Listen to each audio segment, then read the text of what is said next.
Hey, what's up, everyone? This is Gerard of Gerard Loves Life, and you're watching the Operation Fulfill podcast.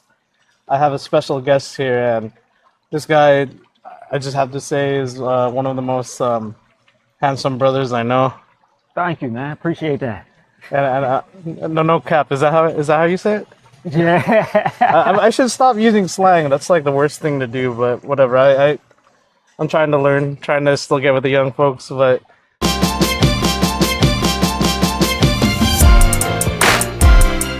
Mr. Ashad Ruffin of Lucy May's Kitchen. If you guys haven't tried his food yet, here in San Diego, he makes some of the best like wings in town, mac and cheese. There's a whole like Crab cakes. crab cakes are legit. I was just telling him earlier that I think it's the best crab cakes we've had in town, and you always can't forget also the truffle parmesan fries. They're just it's just a whole meal, man, and it's legit. And yeah, if you guys ever get a chance, and after you see this, I'll be sure to put their tag. You guys gotta try it, and that's all I gotta say. And man, Mr. Ruffin, thank you so much, bro. It's good. Thank you for having me, man. It's good to see you here, and I'm glad. I've been following him, and can I also say Michelle too in this? Yeah. Go ahead.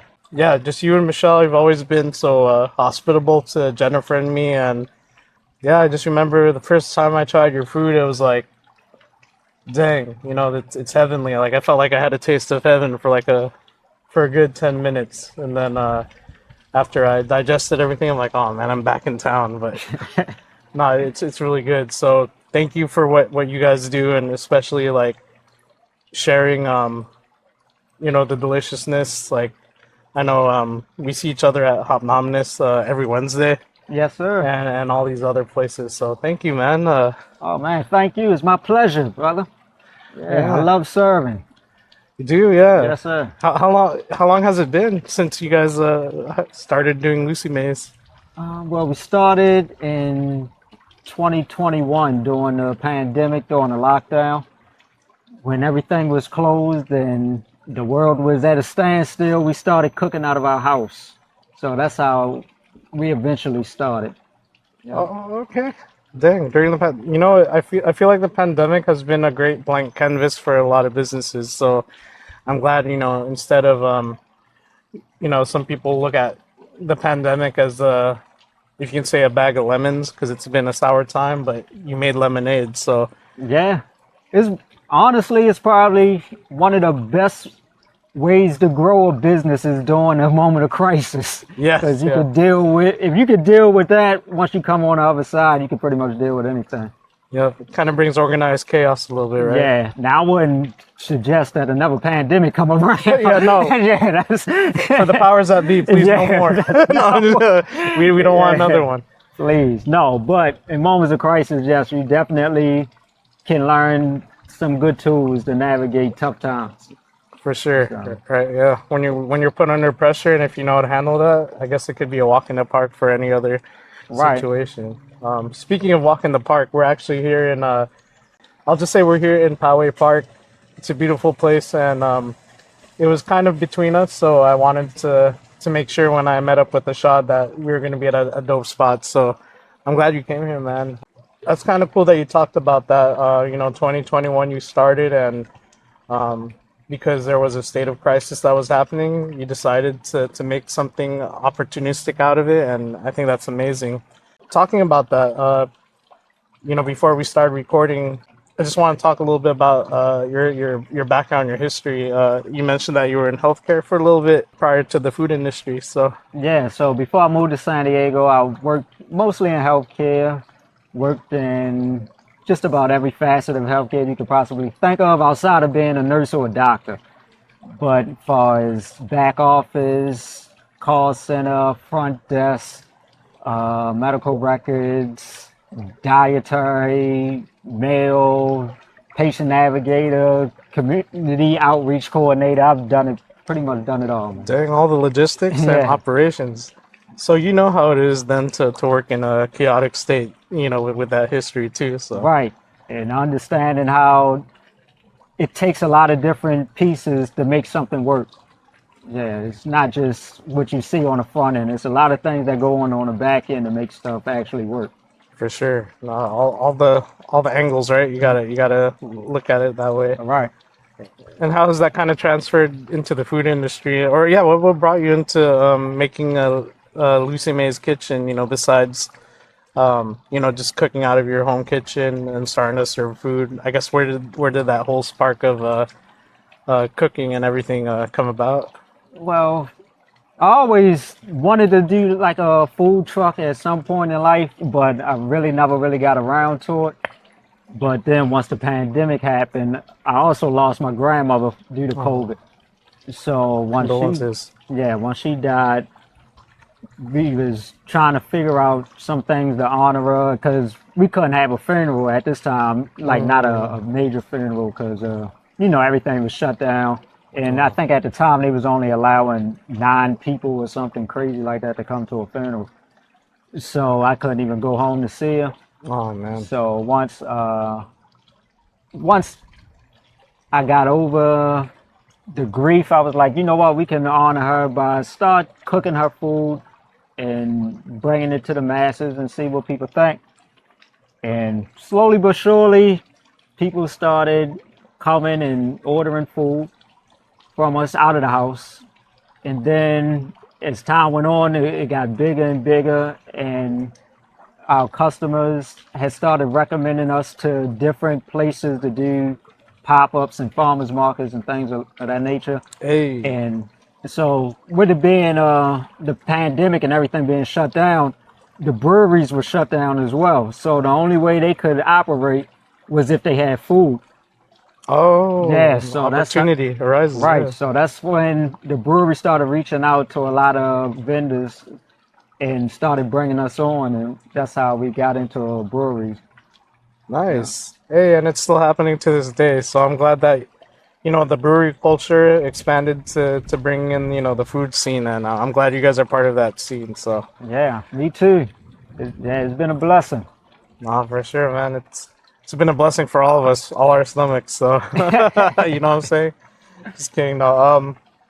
Wow. You know, and much you know, rest in peace to grandma, or you know, as we say in the Filipino term, Lola. Roller, yeah. Um, so Lucy May was her name. Yep, that was my grandmother on my Oh, father's side. oh, okay. Yeah. Beautiful name, by the way. I mean, you know, it really already has a ring to it, like with the namesake.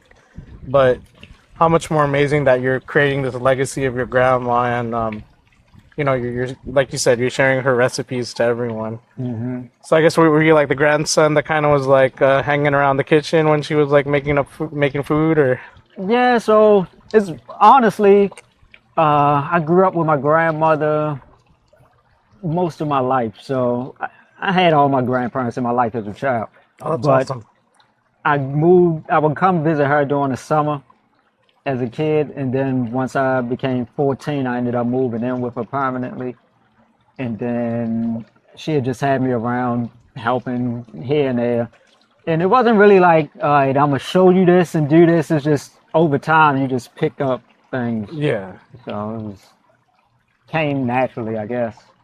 Nice. Hey, yeah, and you could taste it, you know, and I could tell that you're a natural born chef yourself, so Oh, it, thank it you. definitely rings in.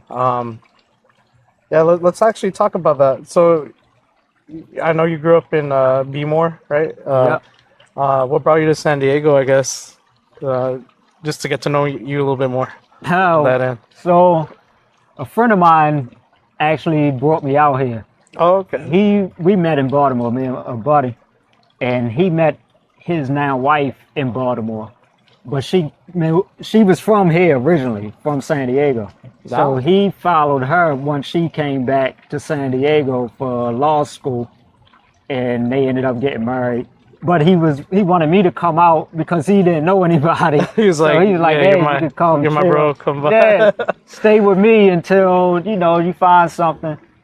And at the time, I was young, and so I was like, "Hey, all right, what else I got to lose?" And so, Hey, yeah, I came out, stayed with him, crashed with him for about 3 months, fell in love with it, and actually, I ran out of money and had to come back home. And ah, then a couple years later, I was like, man, I'm trying to come back out to San Diego. And he was Hey. like, hey, you can come back. You can crash with me again if you want. So I was like, all right, cool. So I ended up coming back out and ended up doing Uber and Lyft up until the pandemic, honestly. And been here ever since. Wow. Well, I'm glad that San Diego, became stole your heart, if you will, from Baltimore, and now you're here and you're gracing us with all this goodness, man. Yeah. I'm glad that happened. So, thank you, San Diego, for staying lovely. No, I'm just Yeah, kidding. no winners, man. That's what kept me out here. Is it back home or back in Yeah, Baltimore? man, It gets pretty cold. So when I went back the first time, I stayed here from September to December. So when I went back home to Baltimore, it was the middle of December and it's freezing. Like, Oh it man. was ridiculous. I was miserable. I was in the worst space mentally I think I ever been in when I went back home that winter. I was like, man, I can't deal with this no more, man. And after experiencing San Diego, it kind of Right. I see. Yeah. It was, Well, I mean, hopefully I still want to check out Baltimore. I keep on hearing the culture over there is pretty dope, but yeah. just not the winters, I guess. Then I'll be sure. I'll Yeah, be sure to go in the win. spring, summer, or the fall. Okay. Yeah. I'll do that. I'll do that. Nice, man. So, going back to Lucy May and much love to your grandmother. Just the whole process of it. How did you come up with? I love the flavors that you put out with the wings. The traditional buffalo, lemon pepper. I'm trying to So yeah, the remember. dry rub, Oh yeah, the dry rub Yes. is dope too. Cajun blend, and our Tamika wing. Yeah, the Tamika. What's that about? I guess that So was unique for me. So yeah, a good friend of mine back home, we used to always go out and eat wings together.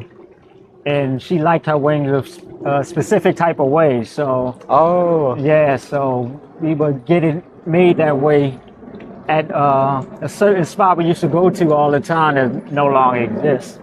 So once that closed down, we was like, hey, we don't have nowhere else to get these type of wings. so let me make it. Yeah. Yeah. So it's an homage to her, honestly. Oh, okay. Yeah. Yeah, I love it because it's how can I explain it? And I don't want you to give away the recipe because I don't want people to bite it. But I love it because it still has that traditional buffalo taste, and I could be wrong, but I have bad taste buds. But the sweetness is the one that hits really good. Like Yeah.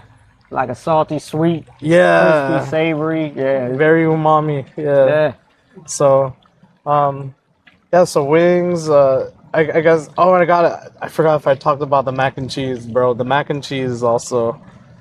It hits. It hits good. Like it hits the soul. I think that's why I especially love your food. And I was like, I got to get a shot up in here. I guess yeah. But if we can go through like the menu items, like I guess just hearing more about what the origins of why you have that lineup or like the complete meal. Okay. So yeah, when we first started, we actually used to do more items out of the house. So every Saturday, I used to switch up different menus. So like, oh man, we used to do sauteed shrimp and stuffed shrimp and rice. Man, we did a whole lot of stuff. Fried pork chops, smothered pork chops. But once we started doing the pop-ups, we had to condense the menu down. Yeah. So we was like, okay, what could be our best sellers and get people actually gonna enjoy.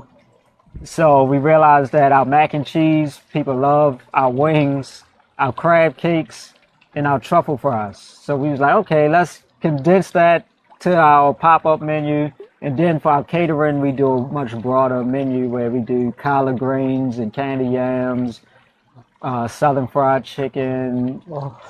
We also do a Cajun pasta. I don't know if you tried that. I remember seeing that. Yeah. Yeah, we It looked do that fire. catering, which yeah, a lot of people enjoy. So yeah, that's pretty much how the menu came about. So it was more practical than anything else because we just didn't want to bring out so many items Yeah. and then not sell it, or then people be overwhelmed with too many things on the menu, because it takes so much time when people just read in 30 things on the menu. I actually, And yeah, you're right. yeah, you don't have time for that in the pop-up industry.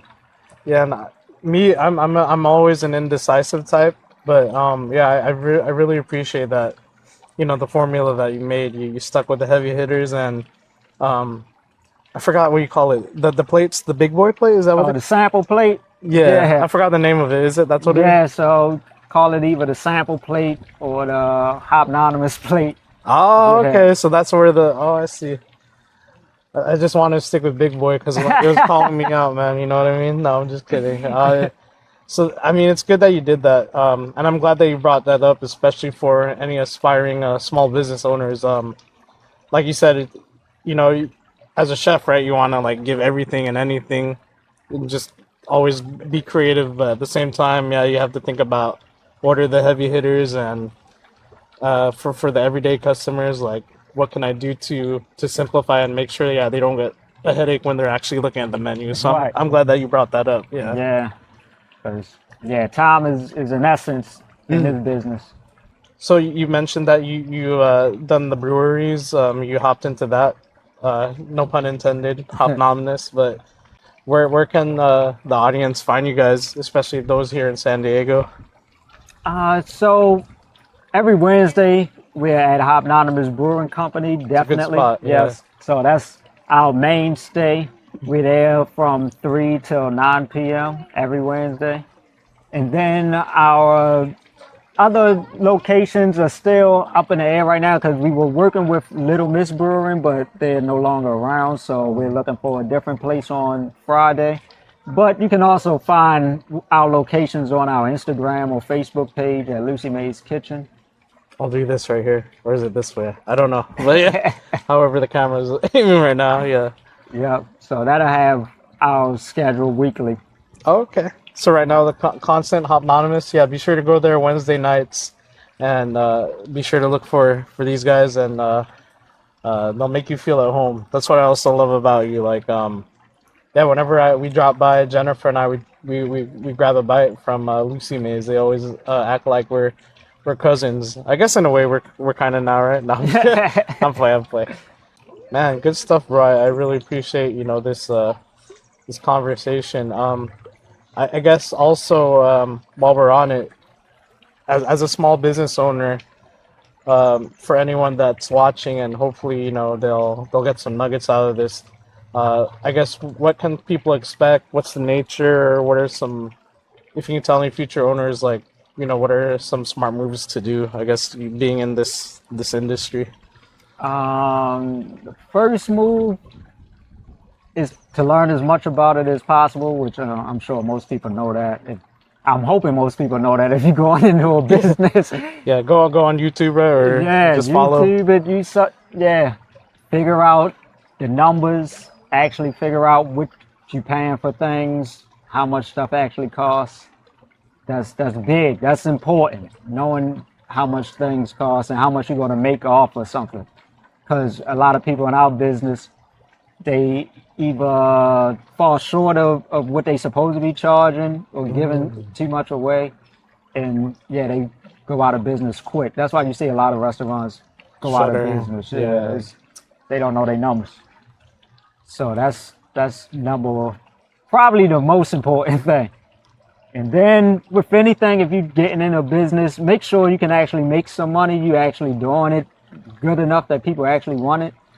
So I would, before I even try to go down a long list of getting things done by the city or state, actually see if you can sell it, if you can make some money off of it. Because, people will go out, I'm going to start this business selling cookies, and they can't make cookies.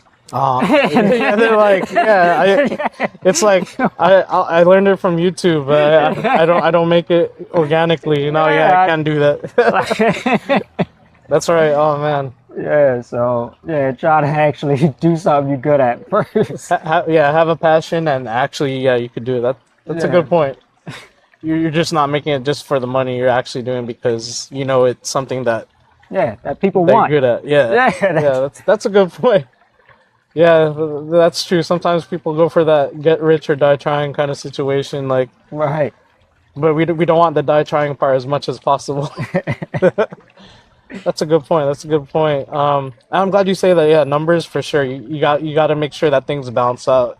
That's a good point you say because yeah, I know a lot of people are just sometimes they get overly confident and they forget like the checks and balances of cost effectiveness. So Right. sorry, someone is texting. Uh, I'm using the Ray-Ban, so it's distracting me right now.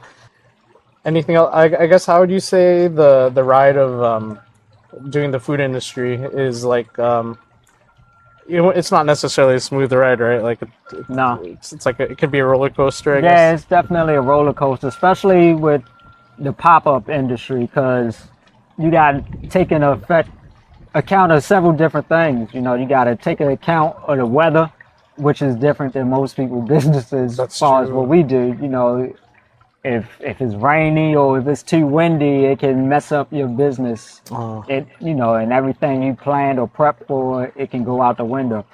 yeah, because sometimes you have to do cancellations, right? Yes. So make sure. I mean, I guess it's not too much you can really do about that outside of just making sure that if you're working with somebody that they are understanding that weather can play a factor in a business. So if you're working with different breweries and they expect you to be there every day or expecting you to be certain places, if you don't have the equipment to work in certain elements, let them know up front and be like, listen, if Yeah. it's this, I'm not going to be able to make it. Let them know beforehand. So definitely constant communication and just transparency with. Correct. Yes. Yeah. Nice, nice. And I'm guessing too. There should be a good relationship with you and the host, right? Like making Yes. sure that there's a. Yes, and if you're doing what we do, because we mostly work a symbiotic relationship with the breweries, so Mhm. it's very important that you have a good connection, a good relationship with either the owners or the managers there, so that y'all all are on the same page. Yeah, yeah. Yeah, because if one is off or one person expecting something, you know, you're gonna fall out pretty quickly. Yeah.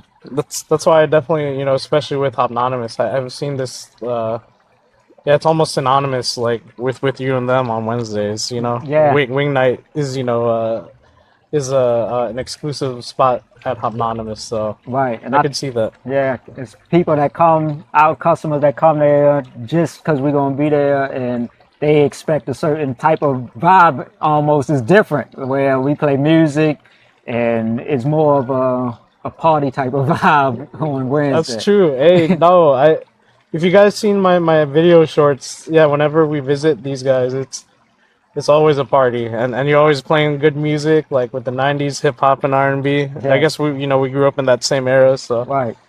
yeah, Yeah, so people, man, they like if they feel good, people will come back. yeah, So that's true. yeah, you give people good food and good music, they're gonna come back. And like what you said earlier, you got to make sure, especially if you're doing a business, it's something that people will love and come back for, and you definitely do that. So, one thing I know about small businesses, sometimes if you have a partner, and just folks who I talk with, they always mention the importance of like the significant other, and I love the teamwork that you and Michelle have. I guess